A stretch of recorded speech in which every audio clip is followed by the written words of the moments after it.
अगदी खरं सांगू का, हे म्हणजे जितक्या वेळा महाराजांची भूमिका करायचा मला योग येईल, मी प्रत्येक वेळेला हेच सांगेन की छत्रपती शिवाजी महाराज हे एक असं रसायन आहे ना. बट मी पण तुमच्या इतकंच उत्सुक आहे की कुशलदादांनी काय केलं असेल हे बघावं. आणि तो ऍक्टर म्हणून अफलातूनच आहे, त्यामुळे तो कमालच करणार, यात काही खात्री आहे. नमस्कार, मी नितीन मोरे, मराठी धमालमध्ये तुमच्या सगळ्यांचं स्वागत करतो. निमित्त आहे नवा सिनेमा येऊ थाटला आहे रावरंभ, आणि त्याच सिनेमाचा खूप सुंदर असा एक आपला प्रीमियर शो होणार आहे. त्याच सिनेमामधले महाराजांची भूमिका निभावणारे शंतनू मोघे माझ्यासोबत आहेत. सर, कसे आहात तुम्ही? मस्त. तुम्ही सगळे कसे आहात? तुमच्या रसिक प्रेक्षकांना माझा सलाम, नमस्कार. सर, आपण लगोलग गप्पाने सुरुवात करूया. पुन्हा एकदा तुम्ही महाराजांच्या भूमिकेमध्ये आमच्या भेटीला येत आहे, काय आहे फिलिंग?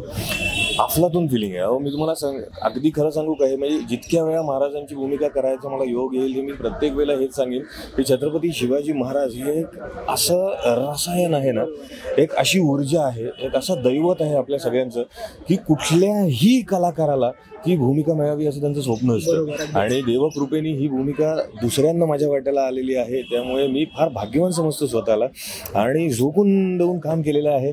छत्रपती शिवरायांचा, आई तुळजाभवानीचा आशीर्वाद आहे असं मी मानतो.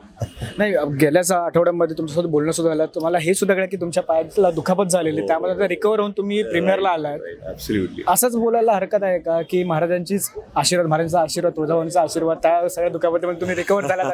ऍब्सोल्युटली. जेव्हा मी छत्रपती शिवाजी महाराजांना प्रचंड मानतो, आणि त्यामुळे ह्या ज्या काही दुखापती होतात किंवा छोट्या मोठ्या घटना ज्या आपल्या दैनंदिन आयुष्यामध्ये प्रत्येकाच्या आयुष्यात होतात, त्याचा अजिबात काही कांगावा करायचं कारण नसतं. खरं म्हणजे ती जी ऊर्जा असते ती छत्रपती शिवाजी महाराज जर तुम्ही वाचले असतील, त्यांचे विचार जर तुम्ही ऐकत असाल तर ती तुम्हाला मिळते. आणि तीच एक ऊर्जा असते, मी जसं म्हणलं तसं. त्यामुळे जसं तुम्ही म्हणालात तसं की येस, बरा झालेलो आहे आणि ह्या प्रीमियर साठी म्हणून प्लॅस्टर निघालेलं आहे, एक चांगली गोष्ट आहे. एक वेगळा प्रश्न विचारतो बघा, चित्रपटाच्या संदर्भातलाच.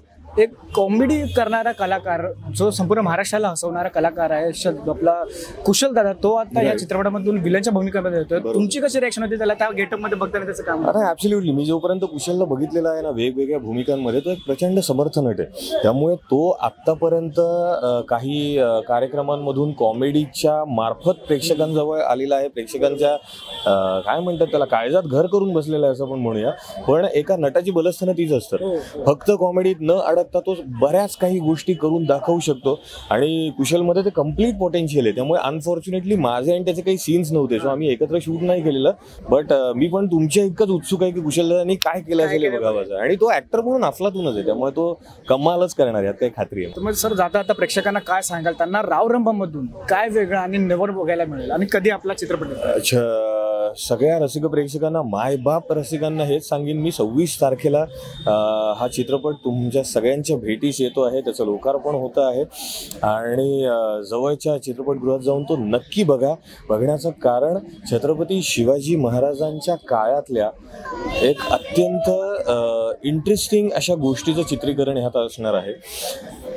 चित्रपट म्हणून जेव्हा आपण बघतो ना, तेव्हा त्याला बरेच अँगल्स असतात. त्यामुळे कॉन्टेंट हा मराठीसाठी फार महत्त्वाचा असतो, गाभा असतो तो आपला प्रचंड स्ट्रॉंग आहे. त्याच बरोबरीनं त्याचं जे प्रेझेंटेशन असतं ते फार अफलातून आहे.